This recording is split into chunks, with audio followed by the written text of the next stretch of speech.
Hey, welcome back to Mental Game Live. I'm Dr. Bhrett McCabe. I'm here with my man Bash, and we're going to get after it tonight. Talk about some things that are related to your performance and what we can do. And we're going to be very, very heavy in your question and answer. So if you want to get your questions answered, make sure you drop a comment in our YouTube channel.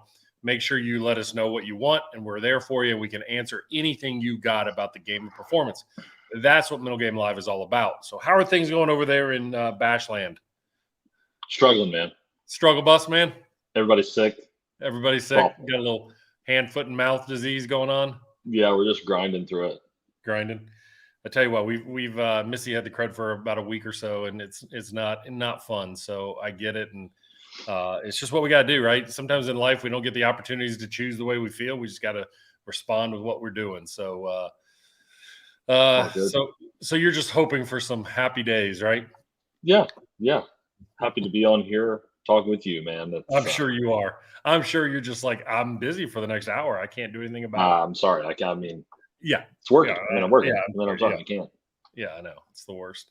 It's the worst. So hope everybody had a good weekend. So I had a cool thing happen this weekend. So a little plug for my buddies at Callaway Golf. So I've been, one of the things about what I do out on tour is I'm not really captured anyway in any kind of like I'm not walking around with a swag bag of stuff. And even though I work with the top players from different manufacturers, I've never really been gifted anything, and I choose not to be because I just like to play what I like to play.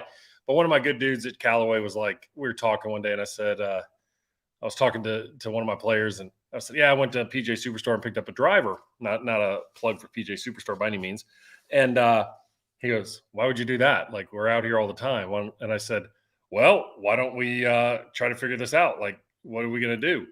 And so we were laughing. He goes, I tell you what, this is the last week at Augusta. He goes, before you leave, let's make sure we get the right thing in your hands. And I was like, absolutely. So he built me this gorgeous Paradigm driver. And I hadn't had a chance to go out and play. And then he sent me some wedges. And if you looked at my social media, you saw what they were. They were my 60 degree was stamped with my books. My 56 degree was stamped with the Alabama colors and the national titles that I've been working with them. And then the 52 degree was in purple and gold with the 1991 and 93 national championship on them. It's complete money. Well, I go out next level. Yeah, next level stuff, man. Next level. So I go out and play on Saturday. And I played the best round of golf I'd played all year. And my team, we do a 5-man team if there's 5 sims in the group. We have like 4 groups of 5 that play, and you play Wolf, and I was fortunate enough to win Wolf and eagled 18. And that was cool. And we come in and our team scores. So we do 2 balls for the first 6, 3 balls for the second 6, 4 balls for the last 6. And, we got different groups. I came in as a 2-3 handicap, and then we had a 14-15 in there. We shot 32 under as a team. We won by 20 something.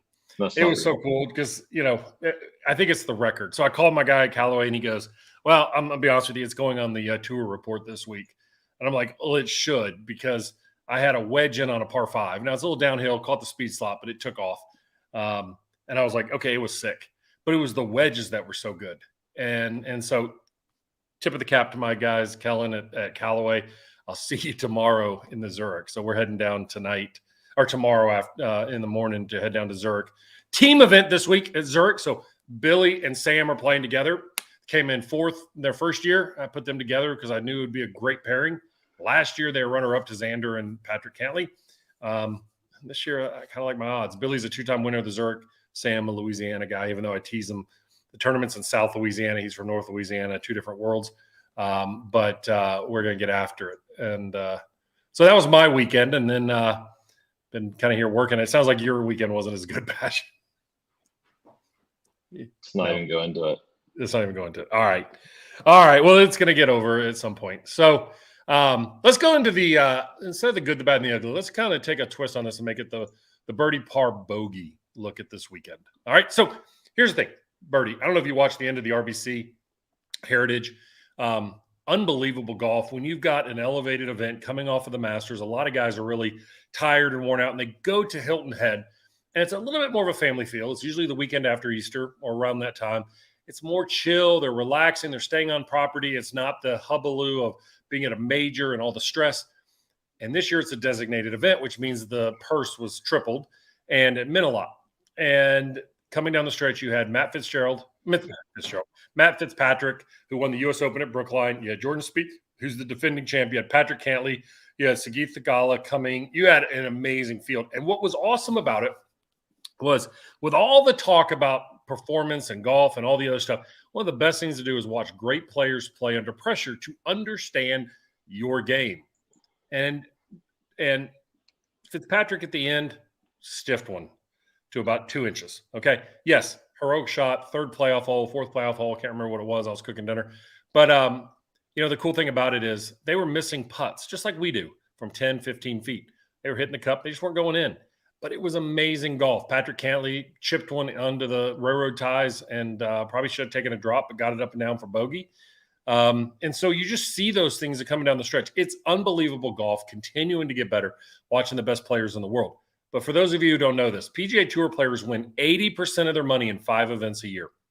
80% of their money in 5 events a year. So they're going to play on average 20 to 25 events.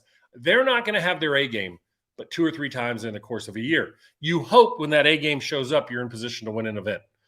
And so when you have a player who's playing and stays in it and stays in it and stays in it and allows themselves to play in, they don't show up to tournaments they win and go, this is the week. This is the week I'm going to dominate. This is the week. Very rarely. I've only left one tournament one time when I thought a player could win an event, and he came in second at the U.S. Open. So I look at those things and I think, okay, what is it about playing great that helps them? Is that they stay in it. And that's what this is all about. They make 80% of their money in 5 events a year. So 20 to 25 events, they're grinding, and then they get hot. So what I want you to learn from this birdie is how hard they work just to stay in it. Instead of us thinking today's not my low day, today's not my career day, let's make the most out of what we had today. And speaking of that, let's take a look at the par. What I mean by par is somebody who just did really good work and what you'd expect. And that's our guy, John Rahm, who won the Masters last week, goes to RBC Heritage. It would have been very easy for him to pull out. Very easy. Like Rory McIlroy was dealing with something evidently, and he's out. He pulled out. But John didn't. John went to the RBC Heritage. I don't think he'd ever played it before, and he went. And the first day, he was a little fatigued. I mean, I think he got there on Wednesday morning after his media tours and hopefully some consumption of some Spanish wines. And he gets out there, and next thing you know, on Friday, he goes low, and he's in the hunt again. And they asked him, why did you play in this event? And he's like, well, I mean, it's what I do. Like, why wouldn't I play in this event? There are kids out there who want to see the Masters champion. I would have been one of those kids, he said. And so he shows up. He's doing what he says he's going to do. Whether he feels good or not, he's going to play. And there's no way he felt great, right? He'd just come off of a major emotional high, but he showed up. And then they asked him this weekend, where did that come from? And he's like, what are you talking about? Where'd that come from? Playing good and coming down the stretch. He's like, that's what I do every day. I'm a professional. I'm addicted to this game. And then if you watch him today, he gets behind the mic during the broadcast when he gets off and stays online for 20 minutes and was just dropping absolute wisdom and gold. So kudos to you, my man, John. I'll see you soon. And we'll celebrate that green jacket. Proud of you, man. All right. And last, what about the bogey? All right. Now, this is a little bit different because I'm never going to call out a player for doing anything wrong. I wish Rory would have played this week. I'm not in his camp. Don't have any idea what's going on. But I think the biggest bogey in this is the USGA and the RNA trying to roll back the golf ball. Bash, you remember when they did that in college baseball where they rolled back the bats because people were scoring too many runs? Yes, it was awful. Were you playing at that time? It was the year after I left. Okay. So it wasn't broken. It wasn't – I mean, yes, there were a lot of runs scored. My answer is pitch better. But why do we want to take away power and skill? Okay. And that's what the USGA and the RNA are wanting to do to roll back the ball. Are guys hitting it far? Yes. If you spend any time around the fitness trainers and the fitness coaches out at a PGA Tour event, I want you to look at Brooks Koepka. Okay. He's a beast. I want you to look at some of the other guys. Billy Horschel, a beast. Sam Burns, a beast. Xander Schauffele, doesn't look very big, strong as hell. And you just start looking at these guys, Cam Young, all these guys that are so-called long hitters. They're not long hitters because they got a 48-inch driver. They're long hitters because they move fast things in space and hit ball far. Okay, that's a skill. Now, what would I like him to do? Stop taking the enjoyment out of the fans. Does anybody bitch that it's a 26 under at John Deere? No. Okay, because it evens itself out of the course of the year. Let the players do their job. When we were watching the Augusta coming down the stretch in the second round, when the cut line was on and the wind shifted, players were hitting 255-yard drives. If they had a rolled back ball, we're hitting a 235-yard drive like a Sunday morning at our club. Stop it. Let them enjoy the game. Let us enjoy the game. Don't put restrictor plates on the best players in the world. We've already taken away their ability and our ability to use long putters and all the different things for anchoring, which is a hogwash decision. Get the nerds out of the game and let's play some golf and let people bash it. If you want to restrict it, make a premium on hitting it in the solid center of the club face and fix all the adjustable drivers for pros. If they can't hit it in the center of the club face, then they don't need more help. But for you and me, Bash, I got a rebuttal on that. Not a you got a rebuttal? But like, I'm going to play devil's advocate just a touch. Okay. So I know Jack Nicklaus is big on rolling back the ball, right? Is that? Yes. And I think I heard him at the Masters or something talking about the Masters. So like these courses throughout the country and the world for that matter, like there's only I think for the majority of them, they only have so much acreage.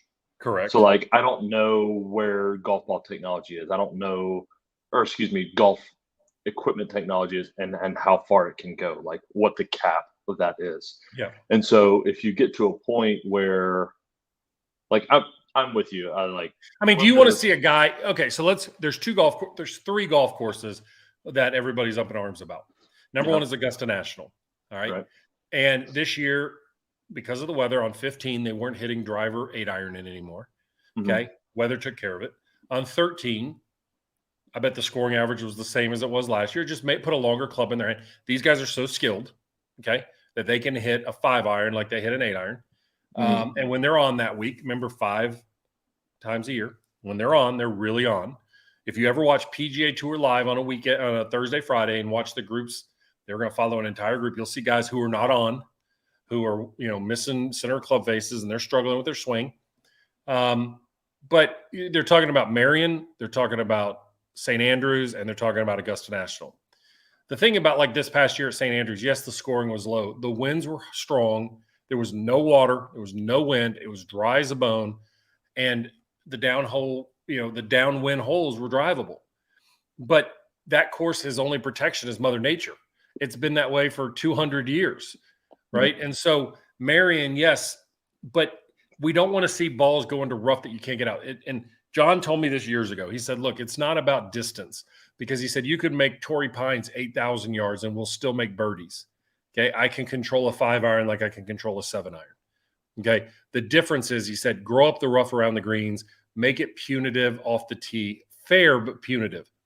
And if you take a look, and this is going to create a little bit of conflict, or when Tiger benefited a lot over the years by not being a great ball driver, the best ball striker, the best putter and pressure chipper ever there. But his driver was never always straight, but he had the biggest galleries. So the more wild he got, the more trampled down the rough was. So he wasn't punished by missing it a foot or two off. What players don't like is when it's firm and fast and the ball runs in the middle of the fairway into the rough, and it's like, I hit the fairway. How am I supposed to stop it? And I think what Jack is saying is to protect these golf courses, it still comes down to, you've got to force players to make the play. If they can't make the play, the cut at Augusta National is not -7. Okay. That's when we have a problem. And there's going to be a tournament or two where that happens, because it's okay to have a wild scoring week, once a year, twice a year. It's okay. Like, I like to, some people watch that NBA All-Star game when it was 152 to 150. Okay. Other people love to watch defensive specialist games.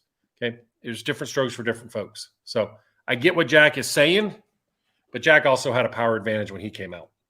And so, he knows that if you roll back the ball, then all of a sudden you've eliminated a third to a half of the field. And that's still as competitive juices hitting. So those are my birdie par birdies, birdie par bogeys. And I think it's good. So what we got on the agenda tonight? I'm a little flustered because I couldn't get my cameras working, if you guys can tell. So man, it's all questions. It's all questions tonight. I'm going to start with a little practice video. Okay. That we put together. Hopefully we'll have some questions off of that. I think it's one of my favorite things you do, and I have a question or two off of that as well. Okay. So we'll go ahead and all right. So tonight, listen, I want your question and answers. One of the things that make Mental Game Live work to me is I like to lecture, I like to talk, but I want to answer your questions. And I want to be able to get the mental game in front of anybody and everybody, give us great sound clips to use for social media and to get the message out. We had a couple really cool clips pretty much go viral this past week based on last week's show. So let's keep it up. Let's keep it going. If you got questions, submit them. The only way to do it is on our comment board. So make sure you do that and we'll get after it. So let's take a roll of that video there, Bash.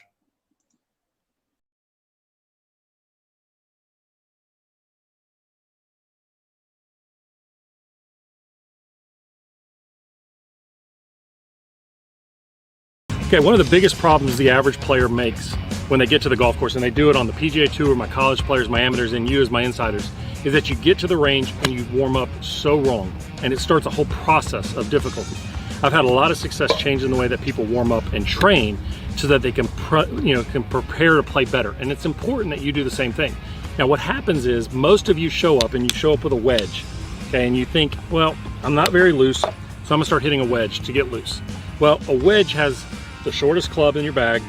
It has different weight distribution. The sole is all different. And you start hitting shots. Your legs aren't loose, your back's not loose. And if you're like me in my mid 40s, I don't wake up feeling great every day. Okay, I wake up feeling stiff, and you do the same thing. So you get out and you start hitting a wedge. Well, when do you start trying to work on your technique? When do you start looking at ball flight? And every one of you struggles with the same idea of wanting to hit it well when it matters. Well, you're training wrong. So by warming up with your wedge, you start putting the mind into a protection mode and a testing mode versus a training mode. I'm gonna take Ryan here through a little bit of a different training as he's going through his warm-up, and he'll show how he can perform better on the golf course through my periodization of practice, which is 3 different stages: a warm-up, my technical foundations, and performance. So let me get him started right now. I always start with an 8. Yeah, I always do. Yep, okay. So I want you to hit it. I don't care where the ball goes. I don't care what your technique is. Your job is to get loose. So your job should be to get the body moving and the blood moving before we ever evaluate swing or any kind of technique.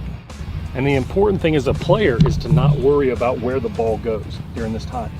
We've got to turn off the evaluative aspect of our brain. It's where we start chasing a field. And younger players are historically problematic in this area because in their mind, they're constantly trying to make it work the right way.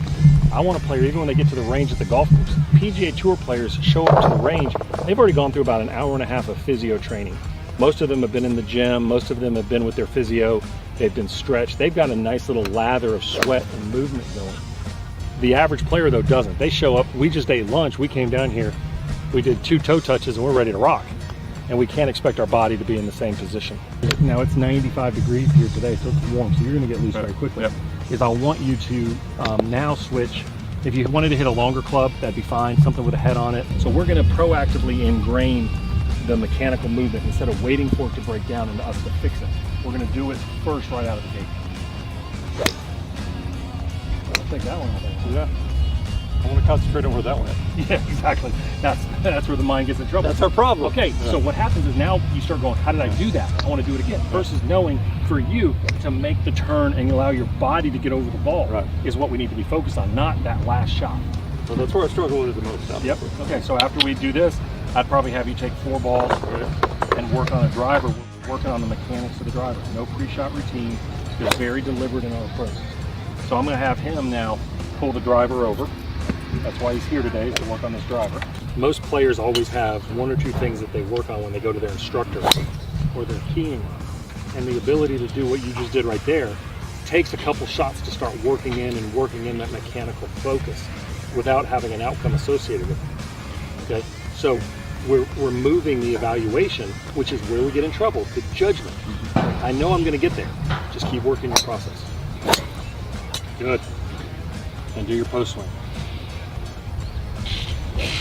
Okay, so now here's what's interesting. The natural tendency is he's going to want to hit another one to fix that. Yes. We're not going to do it. Now we're going to switch into performance. So we're going to go back to your irons, and now we're going to start working our pre-shot routine and hitting shots with purpose. He's not only loose, he's re-ingrained the mental and the physical things that we're trying to do. So now you're going to pick targets and you're going to work your pre-shot routine and hit shots with a purpose and with an outcome associated with it. But we don't want to sit here and fix. There's nothing to fix in your swing ever. It's more about dialing in what you have each day. Good. See, a player wants to all of a sudden start hitting it good, and starts putting off the panic. But this is exactly what I need it to be. You've hit better shots on the golf course by not hitting it well on the range than you've done the opposite. Good. All right, so he's going to keep hitting performance shots, and then we're going to dial in right before we go to the golf course because I got to get loose before we go play too.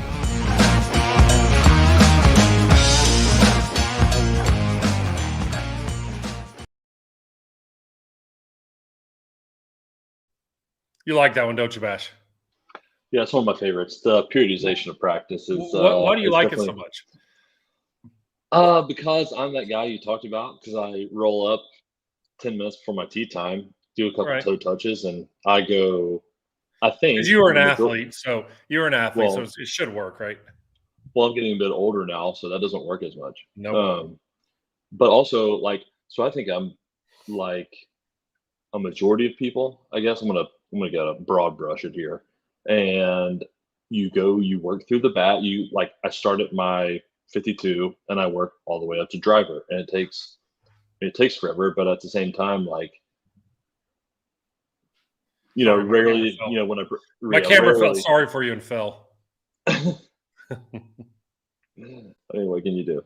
Yeah. But, I start, I feel like most people, just because I don't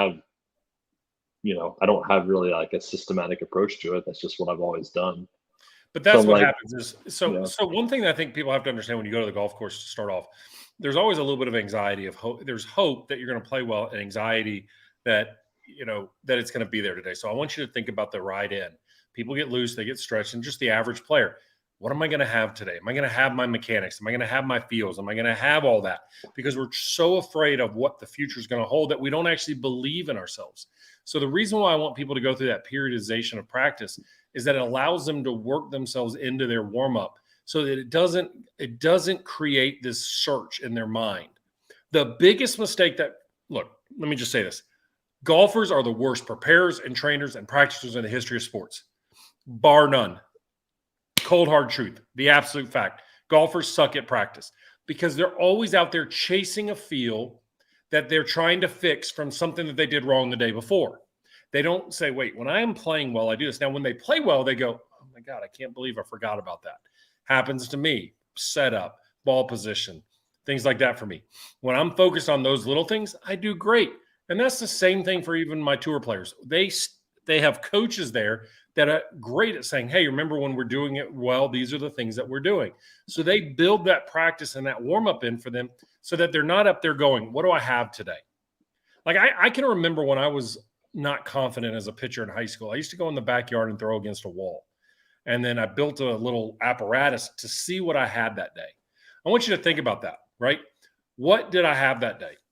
Like, what do you mean, what did I have that day? I always had it. Periodization of practice, even before tournament round. Get loose, hit some shots of your foundations. In other words, your ingrained moments, right? What are the 2 or 3 things that are good? For me, I'm going to take an 8-iron and I'm going to hit and think about setup, my feet position, and I just want to hit shots where I'm really not caring where the ball goes, but there's a delivery that I'm trying to make. And I may hit 5 to 10 shots pre-round on that. And then I'll move up to something longer. And then I'll turn back and then work back through my bag again. Instead of what the normal person does is start with the wedge, isn't really loose, starts hitting it better, then starts struggling, then works to fix it, and so on, right? That's the mistake. And so what happens is the warm-up becomes a test versus a getting ready. Can you imagine a runner testing their legs the day before they went out for a 100-meter dash? They don't do it. You have to know what you have, and that's why we do periodization of practice. Tucker says, I warm up primarily with an 8 and 9 iron and wedges since the majority of my shots are on the course. The most important thing I've changed is that it's a warm-up. Exactly. It is not a testing ground. Remember, there's a couple things that we worry about with all performers. Testing, the need for social comparisons and validations, and not trusting yourself when the chaos hits. If you can find an answer for those 3 things, you can actually play a lot better. We don't need to test anything. You have to believe in who you are, believe in what you have. And you know what? It doesn't have to be perfect for you to be great. Be a competitor. We don't even teach competition anymore. We teach technique. And that I knock on my buddies who are swing coaches all day long and they're my buddies, so we have this conversation usually over a beer or something. And I'm like, if we can measure competitiveness, if we can measure, then it would take the pressure off of the need to measure for technique. But that's the problem that we have, right? We have this unbelievable need and pressure that's falling in there and going from there. Let me fix this one camera real quick because I've got it in my view. So it drives me nuts. There we go. Okay. So, I think the thing is you got to look at and understand is your warm-up is your warm-up. It is solely to get loose, to get ready to go compete. It's not about trying to be perfect. It's not trying to – now, I also know that there's a very long walk from the first tee to the practice range. There was a very long walk from the bullpen to the mound. And I'm sure – did you worry about catching, or was catching easy for you? It's pretty easy. What do you mean? What do I need to worry about? Did you ever worry about like pass balls or anything like that? Dude, you're a catcher. You just catch the ball. Okay, but it's not that easy. I'm just kidding. That's what my coach balls said. Or wild pitches or anything. Yeah, because our coach got pissed off when we weren't allowed to have wild pitches. Well, your coach was a catcher, so that's your problem. But the other thing too is but as a hitter, did you go up there in the cage before a game trying to get your mechanics to feel a certain way before you went in there? Yeah, for sure. Okay. And did that help you or hurt you? Nothing was going to help, but no, that hurt. That hurt going into it. Because then what you're doing is you're looking for the feel of the day, aren't you? Yeah, you're just looking for something that. And that's like you said, that feels good. Yeah. Yeah. And that's why periodization is so important. Trust me, guys, y'all do this periodization. It's going to help you start with juniors, teach them on how to do that. It'll really, really help you. Let's dig into some questions now. And if we got any on this area, it'll be good. Let's see. Let's go to it. Let's go to Tucker on YouTube. So I want to talk about Rahm. Obviously exhausted after the Masters, probably a lot of press and whatnot. Started out slow. What does it take mentally to overcome all that distractions and perform? Yeah, the hard thing, John has a lot of really good people around him, including some pretty staunch, very successful athletes in their own right. Michael Phelps, J.J. Watt, Zach Ertz, those type of guys, right? And a little name, a cool moment. When we were celebrating his U.S. Open victory at Torrey Pines, we were at a dinner in Scottsdale, and me and Michael Phelps and John, just like a little name drop. We were sitting there having a conversation. Brag. Yeah, that was humble brag. I mean, it was just Michael and I are just we're tight. Actually, I've gotten to know Michael very well, and I'm honored. Hashtag. Yes, I'm honored to be able to chat with him quite often. But we were talking, and John goes, "You remember, Bhrett, when after the U.S. Open on Monday night, I called you and I said, 'What do I do now?' And you said, 'Get back to work.'" And Michael goes, "Yeah, dude, you got to get back in the water immediately and start getting after it." This was a great week for John to get back after it. Okay, he's not playing Zurich, a team event. I'm not sure if he's playing Wells Fargo yet. I'll find out. But he'll go. He's a golf nerd. I can guarantee when he goes home this week, he'll probably take off Tuesday, Wednesday, and he'll be out playing golf and money games on Thursday, Friday, Saturday, Sunday. He loves to play. He talked about it being a nerd about it today. The cool thing is his wife, Kelly, is his biggest supporter and is like, get out there and go play. When you come home, be home with the kids, but your job is to be the best player in the world. So go do it. And she was a former athlete in college, so she gets it. She understands what that takes. So John is also extremely respectful. So when he goes to tournaments, he's not hanging out at the range to not go home. When he's there, he's getting his work done. When he's there, he's going out and doing his practice runs. He takes care of his body. He eats right. He, exercise. He does everything right. And so that's why he's where he is. And, I know he has an obsession of shoes and stuff like that and Jordans. So, but those are the things that he enjoys. He loves watching college. He loves watching professional sports. He loves, things like that, but he just loves golf. And so if he's not playing, I can guarantee he's watching 100% or playing himself. I got one from Brian that's on the periodization of practice. Can a player warm up the technique, general motion while warming up, then get into checking what they have today or the feel of the day and the motion? So, Brian, and I know you're an instructor, but I think what I want players to do is get loose. Because how do we get ourselves in the right positions if our body's not moving appropriately? And I'm 50, bad hips, bad legs, bad body. I have to get loose a little bit. I have to get everything moving. And if you want me in those positions, I got to get some fluidity of space. So I'd rather them go get loose. And the thing is, I tell them, don't worry about mechanics. Don't worry about where the ball goes. Just swing it. Let it rip. Let it fly. Let it go and see what happens. every single time. Every single time they flush it. Okay? It's unbelievable.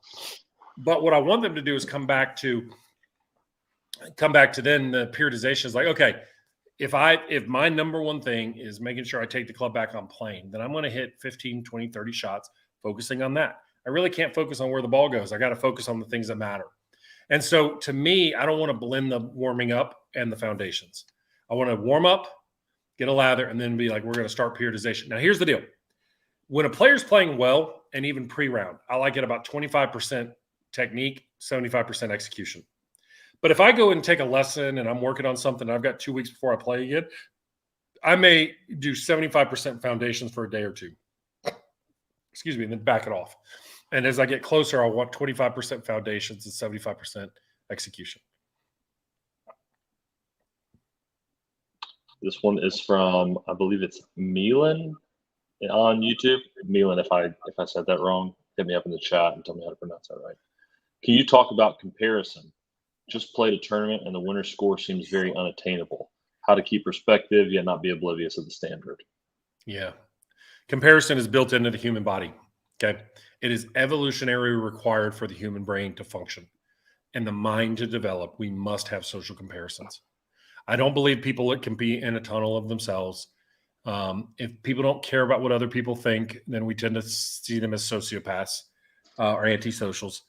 The truth is that social comparison is the norm and not the exception. We're all attracted to things that we don't do well. We tend to latch on to those who are doing things that we struggle with personally. So if you see somebody shooting an unbelievable score and you reflect, you're like, God almighty, I can't do that. You couldn't do it this weekend. That doesn't mean you're not capable of it. Some people's lottery numbers come up and some people's don't, right? There are people who have been blessed by great luck and great potential, and there are people who've been blessed with bad luck, okay? But that doesn't mean that you have to carry a label with you. So when you see somebody else, remember, many times what happens is we see another person doing something, okay? And then we attach to what they do that we don't do well.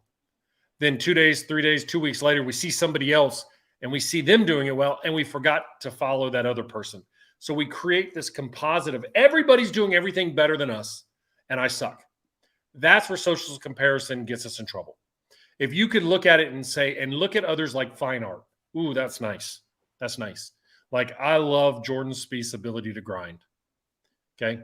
I love a guy who had a 97-mile-an-hour fastball. What do you think they say about you, though? They may have said, man, I love Bhrett's ability to throw strikes and get out of clutch situations. All that other stuff, right? So be careful when we look at social comparisons because we never attach what we do well in those comparisons because then we wouldn't latch onto it from an envy standpoint. That's where we get in trouble. Social comparison is critical for the human mind to develop, but it is also like playing with fire. It will burn you if you're not careful. Paul on YouTube. I find it difficult to stay in the present consistently. What are some techniques I can use to avoid reflecting on the past or anticipating the future? I have an unbelievable hard time staying in the present as well. Okay, Paul, that's normal. Now think about why. The mind sees the present as a certainty, but the future is the biggest uncertainty there is, and that's a threat. And the only way we can connect to understand how to face the future is to pull something from the past, our experiences. And by the way, the start of this conversation is already in the past. So what we do is we pull those from the past as a prediction mechanism. Our brain and mind are constantly trying to predict patterns, status, events, threats, everything in the future. So as a result, when you're looking out to the future, you are threat prospecting. You're looking. Nobody ever says, man, I look in the future and I just see great days. Now, everyone always says, I see the future and I get worried about it, or I just want to hoist that trophy, or I just want to play good.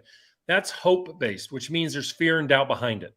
So instead, use those thoughts as a trigger, okay, as an anchoring mechanism, not a judgmental source. Because what happens is, I cannot believe I did that. I cannot believe I'm worried about Friday on Monday. Can't.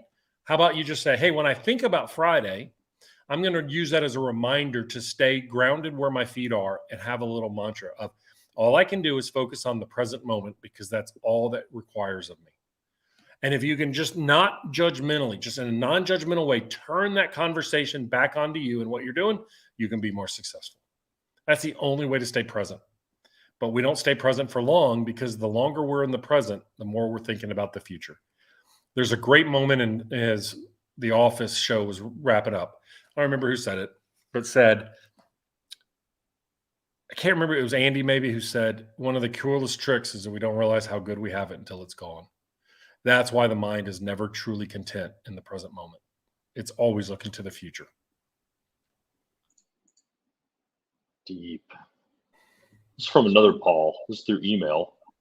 How can you play better in front of other people, whether it's a large group by the tee box or people who make you nervous? Somebody put up a thing I thought was great. So that we should put a webcam at every golf course for the first tee and let the people sitting in the bar look back and laugh. And the reality is we'd realize that we're all the same. First tee jitters happen to everybody. It happens to me. This past year I played in the club championship and been playing great. And then all of a sudden I go out there and, man, the first thing that popped in my head sitting on that first tee was don't hit the ball out of bounds. I haven't hit the ball, knock on wood, I haven't hit the ball out of bounds there in probably 3 years. But that was the first thought that came in my mind, right?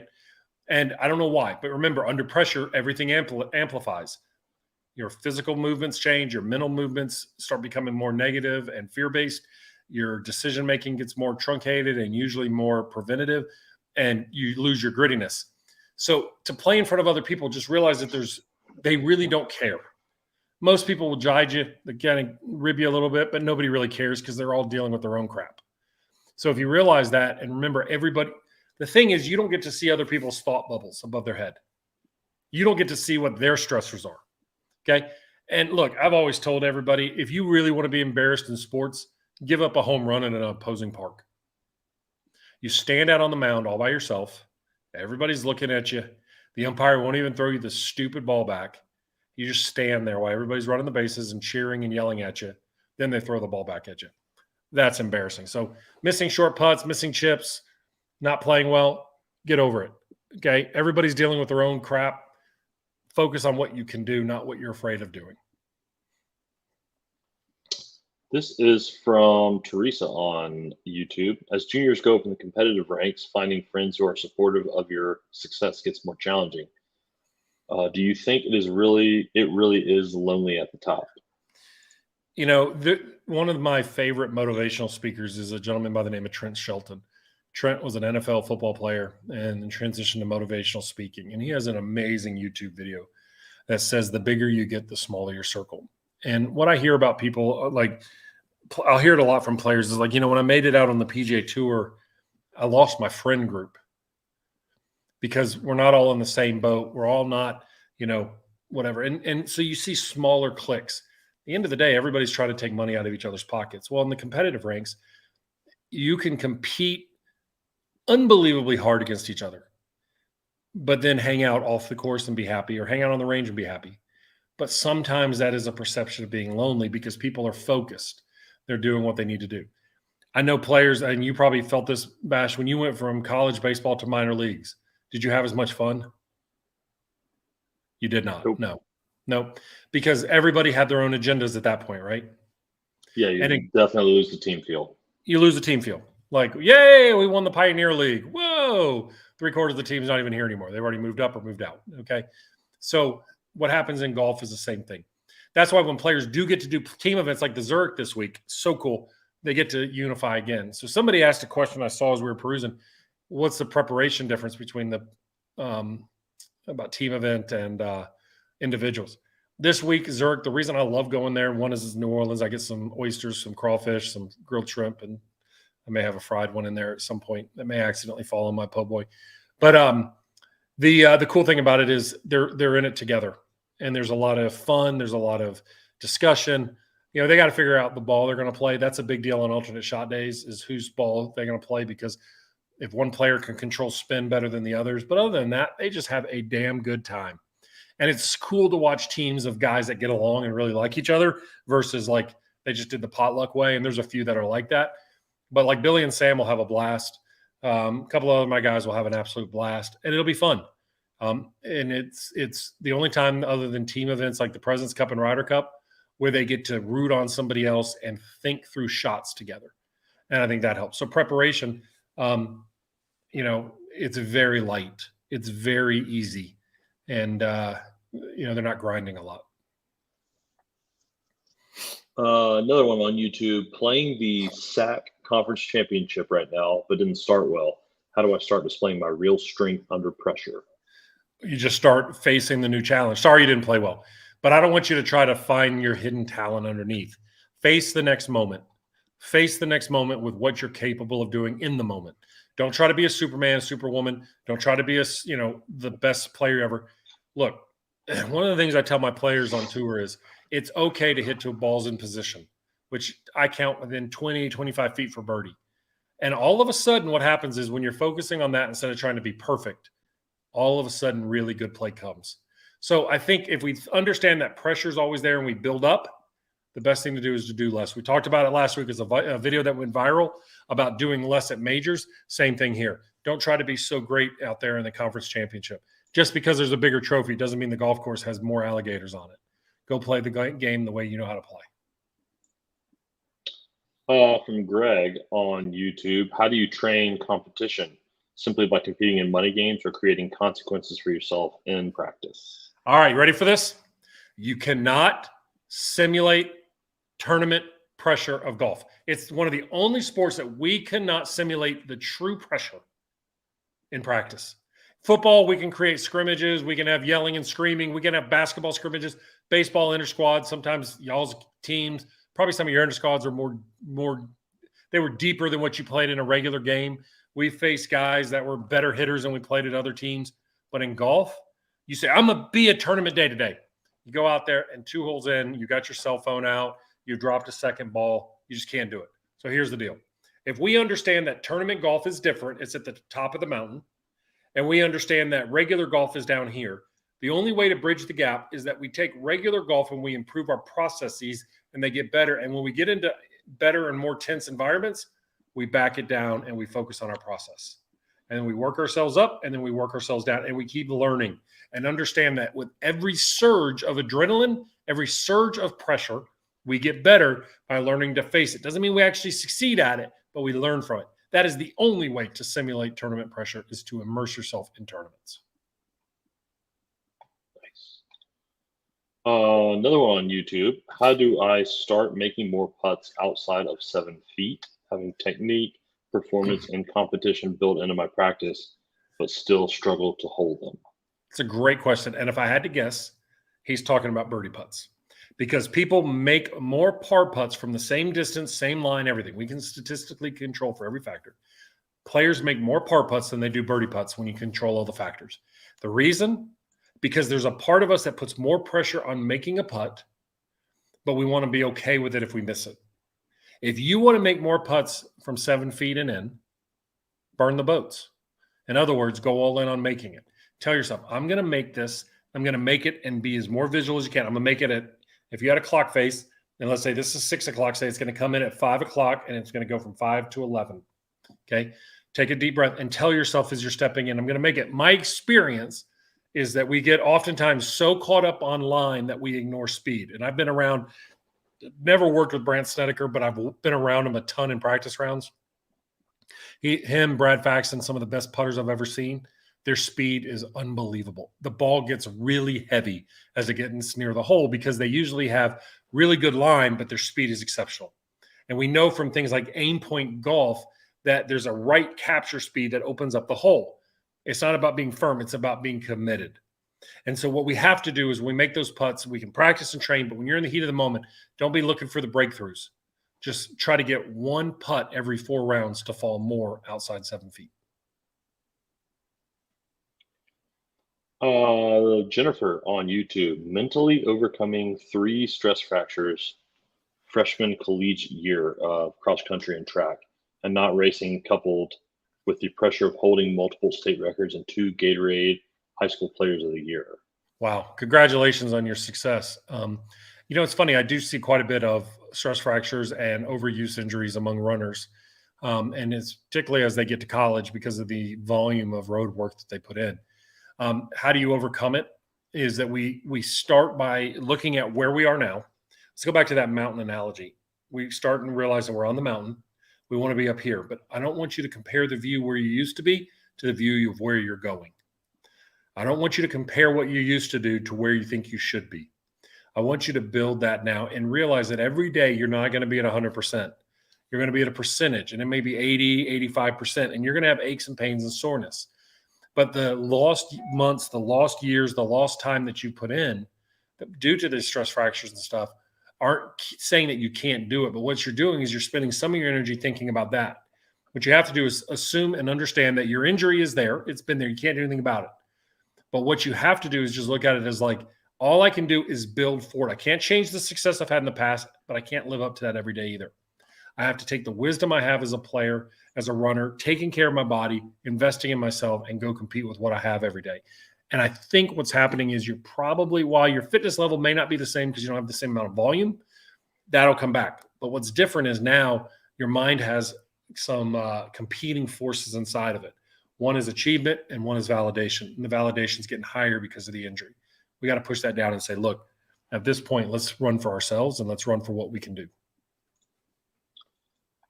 And Jason on YouTube, my son has won twice in high school this year at the varsity level. How to make them realize they aren't going to win every time out? Okay, well, we have a lot of college football fans in this country who think they should win every time out. I want him to want to win, and I want him to be gutted if he doesn't win. I don't want him to become accepting he doesn't win. But what I don't want him to do is try to win on the first hole. Instead, what I want him to do is realize that he can win by putting himself in a frame of mind and the competitive juices and learn that he can win through many different ways. But what's going to happen is, as he continues to progress, better players are going to show up too. And then he's going to have periods of time where he feels really good and he doesn't feel good. Find and teach him to learn to play with what he has. And John says it best. I know I keep going back to John, but John says sometimes the best I have that week is a top 5. And so I'm going to try to get that. So teach them to find the wins within the wins. Eric on YouTube, how do you define success on a tournament if you know your game is not where it needs to be from a technical perspective? So I don't think everybody has the chance to win so much. And, some weeks you show up, you just don't have it, right? But I go back to being a pitcher. I didn't get a chance to look at the dugout and say, Coach, I don't have it today. I had to compete with everything I had. And so we have to be careful at looking at a leaderboard in golf of one winner and everybody else is a loser. There's victories along the way, and some of those are building up future victories. Remember, you only have it. You only win. A tour player only wins 80% of their money in 5 events a year. They're also the greatest winner we've ever seen in PGA Tour history. Tiger Woods, I think, won just under a quarter of his starts. The next highest is like 7%. Golf is not a sport of winning every time. Golf is winning those individual races along the way and those individual experiences and getting as much out of it as you can. I know we want to hoist the trophy, but the only way we hoist the trophies is we put ourselves in position a lot and we win those moments. That's all we can control. You cannot control what somebody else shoots. All you can do is maximize what you have. And that is a look in the mirror moment.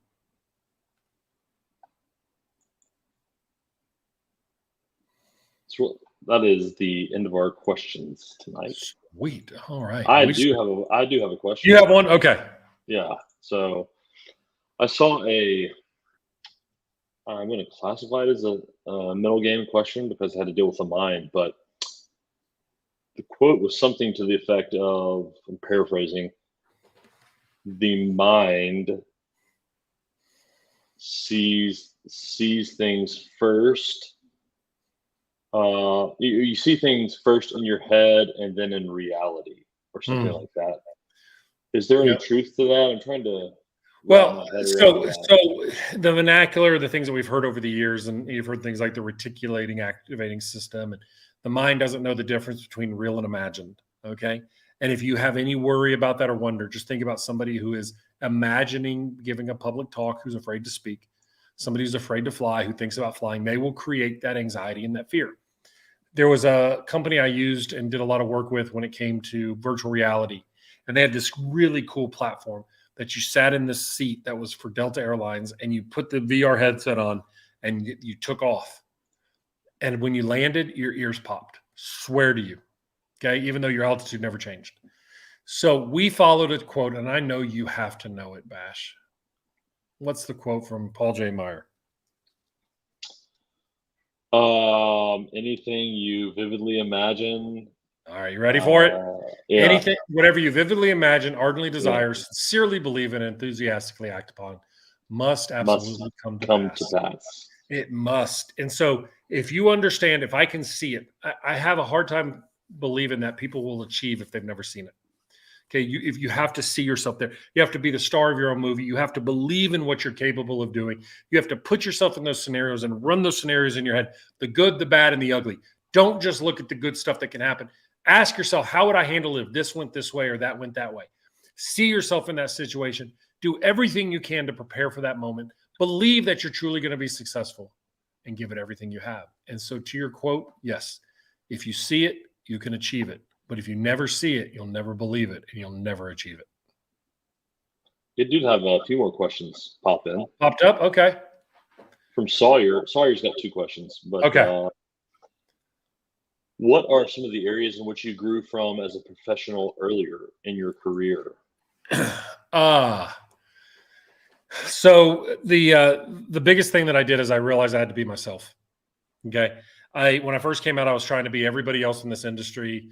I was trying to make things that rhymed. I was trying to, do crazy things on stage. I just had to get back to the heart and soul of who I am. And I am who I am, and that's what I do. My experiences are different and unique, just like yours are. And professionally, I learned to focus on the individual a lot more than systems and processes.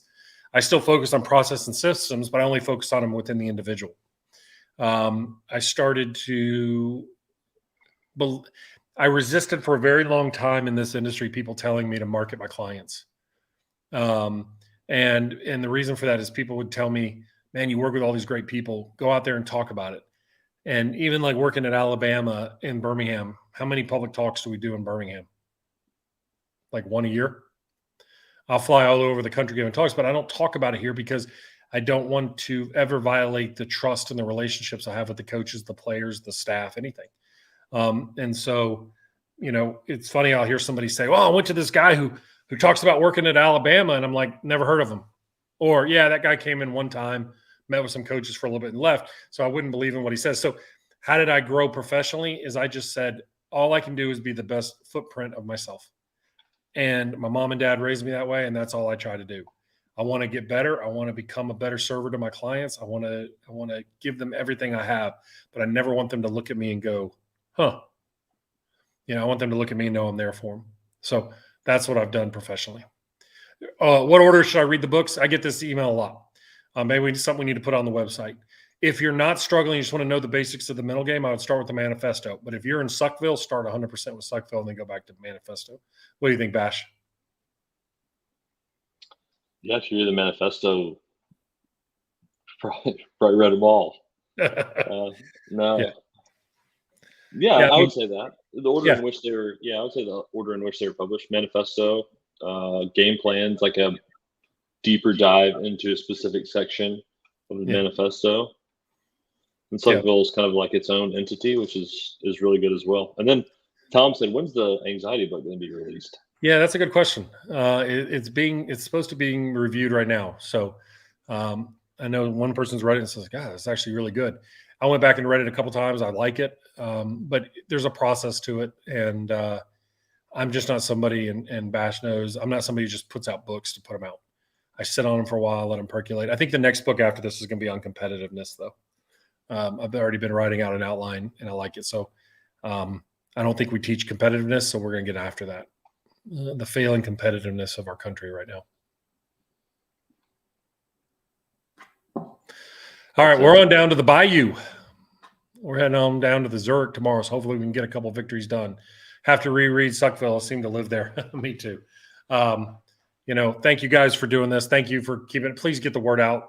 Let's get this to be the must-watch television videos, whatever, on answering questions.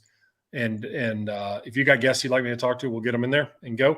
Our next Middle Game Live is Tuesday, April 25th at 7 p.m. Central, and let's get after it. Tell your friends, tell your family. Let's continue to get better in the Middle Game Bash. I hope everybody feels well in Bashville, and we will see you guys soon. Take care.